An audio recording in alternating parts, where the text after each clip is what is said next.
Penanaman.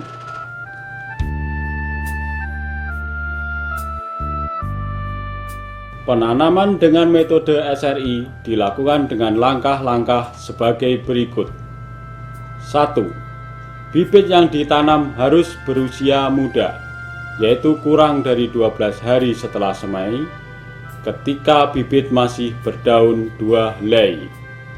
Sebelum penanaman terlebih dahulu, dilakukan penyaplakan dengan memakai caplak agar jarak tanam pada areal persawahan menjadi lurus dan rapi, sehingga mudah untuk disiang. Caplak berfungsi sebagai penggaris dengan jarak tertentu.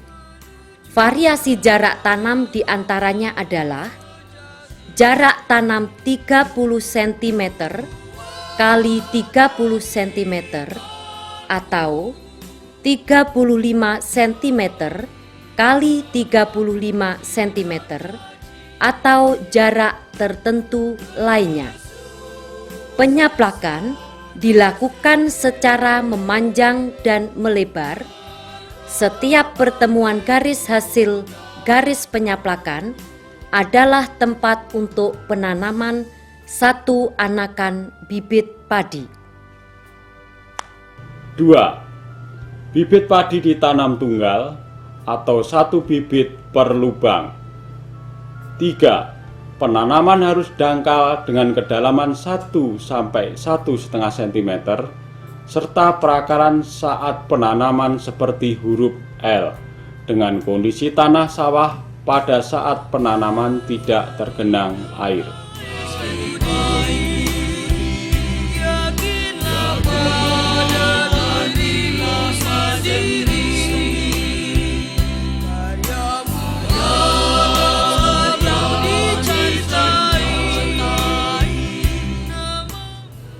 Pemupukan. Pemupukan yang sangat dianjurkan dalam budidaya padi dengan metode SRI adalah mempergunakan pupuk organik, yaitu pupuk kandang atau pupuk kompos atau pupuk hijau daun. Penggunaan pupuk organik selain dapat memperbaiki struktur tanah, juga bisa mengikat dan menghemat air. Pemberian pupuk anorganik atau kimia mengikuti petunjuk petugas pertanian setempat. Berikut ini adalah contoh rekomendasi penggunaan pupuk anorganik atau kimia yang dilakukan pada Demplot SRI di Desa Pringgerate, Kabupaten Lombok Tengah, Nusa Tenggara Barat adalah sebagai berikut. 1. Pemupukan pertama dilakukan pada umur 7 sampai 15 hari setelah tanam atau diberlakukan sebelum tanam sebagai pupuk dasar dengan dosis urea 125 kg per hektar, SP36 100 kg per hektar.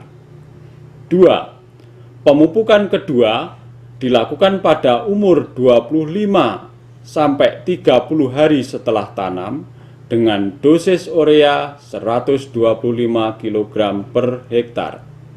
3. Pemupukan ketiga dilakukan pada umur 40 sampai 45 hari setelah tanam dengan dosis ZA 100 kg per hektar. Pemupukan ketiga ini dilakukan jika tanaman belum bagus.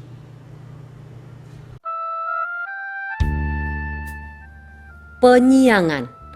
Penyiangan dilakukan secara manual dengan cara mencabut rumput yang tumbuh di sekitar tanaman padi. Penyiangan dapat juga dilakukan dengan menggunakan alat siang seperti rotary weeder buatan Disim. Penyiangan dengan rotary weeder selain dapat mencabut rumput, juga dapat menggemburkan tanah di celah-celah tanaman padi. Penggemburan tanah bertujuan agar tercipta kondisi aerob di dalam tanah yang dapat berpengaruh baik bagi akar-akar tanaman padi yang ada di dalam tanah. Penyiangan harus sering dilakukan, yaitu minimal 3 kali. Penyiangan pertama dilakukan pada umur 10 hari setelah tanam, dan selanjutnya penyiangan kedua dilakukan pada umur 20 hari setelah tanam.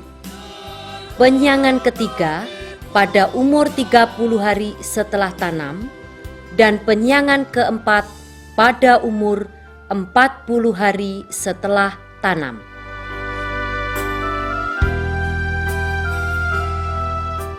Pemberian air. Pemberian air dalam budidaya tanam padi metode SRI ini adalah dengan cara terputus-putus atau intermittent, dengan ketinggian air di petakan sawah maksimal 2 cm. Dan pada periode-periode tertentu harus dikeringkan, jika memungkinkan sampai pecah. Pengendalian hama dan penyakit.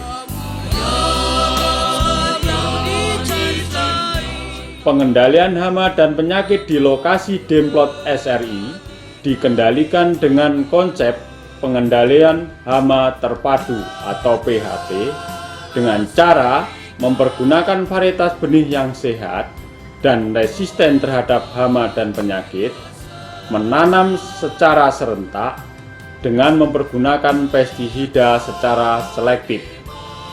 Hama belalang, walang sangit, keong dibuatkan alat perangkap, wereng dikendalikan dengan penaburan abu gosok atau abu dapur.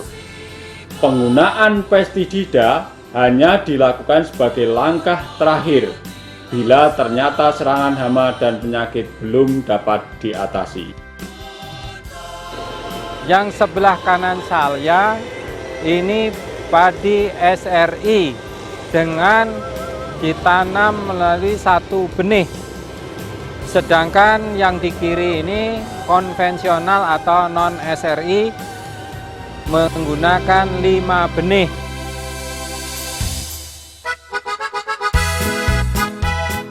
Panen metode SRI dilakukan setelah tanaman tua dengan ditandai menguningnya semua bulir secara merata atau masaknya gabah. Indikasinya bila digigit tidak berair. Dari pengalaman selama ini, panen berlangsung lebih awal dibandingkan dengan sistem biasa atau konvensional, dihitung dari mulai persemaian. Selamat sukses dengan metode SRI. Bangkitlah petani Indonesia. Hidup SRI. Padi metode SRI. Nah, SRI ini menurut saya dua-duanya terpenuhi karena kita ingin produksinya naik, lingkungannya aman.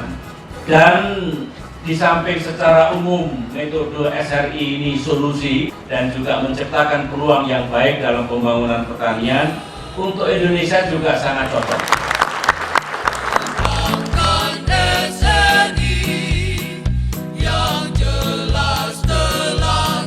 Selamat berjuang para pejuang SRI. Mari kita ubah wajah pertanian kita ke arah yang lebih baik.